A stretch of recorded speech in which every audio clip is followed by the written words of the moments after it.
এইখানে দুইটা জের, একটা জের একটা নুন সাকিন, এখানে দুইটা পেশ, একটা পেশ একটা নুন সাকিন, এখানে দুইটা জবর, একটা জবর একটা নুন সাকিন, দুই জবর দুই জের দুই পেশের ভিতরে নুন সাকিন লুকিয়ে থাকে, যার কারণে একটা জের একটা নুন সাকিন, একটা পেশ একটা নুন সাকিন, একটা জবর একটা নুন সাকিন।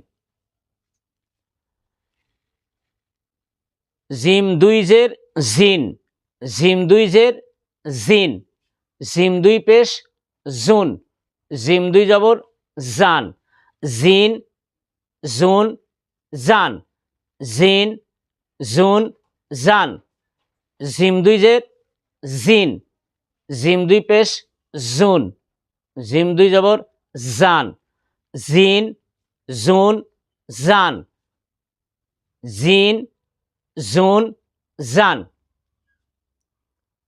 জিম জবর যা, তা জবর তা, জাতা, জিম জবর যা, তা জবর তা, জাতা। জিম পেশ জু, তাজের তি, জুতি, জিম পেশ জু, তাজের তি, জুতি। বা জবর বা, জিম জের জি, বাজি, তা জবর তা, বাজিতা। বা জবর বা, জিম জের জি, বাজি, তা জবর তা, বাজিতা।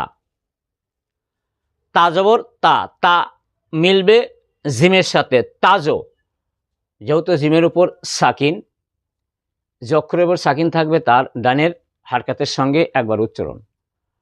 তো এটা জিমের উপরে সাকিন, এটা কলকলা। কলকলা হরফ আমি আগেই বলছি 5টি, বা জিম কপ ত আর যদি দাল হয়, বা জিম কপ ত আর যদি দাল হয়, এই 5টা অক্ষরের উপর সাকিন হইলেই কলকলা করে পড়তে হবে। এখানে জিমের উপরে সাকিন, যার কারণে এটা কলকলা। তা জবর তা, তা মিলবে জিমের সাথে তাজো, তা জবর তা, তা মিলবে জিমের সাথে তাজো। হামজা জবর আ মিলবে জিমের সাথে আজ, জিম জবর যা, আজ যা। হামজা জবর আ মিলবে জিমের সাথে আজ, জিম জবর যা, আজ যা।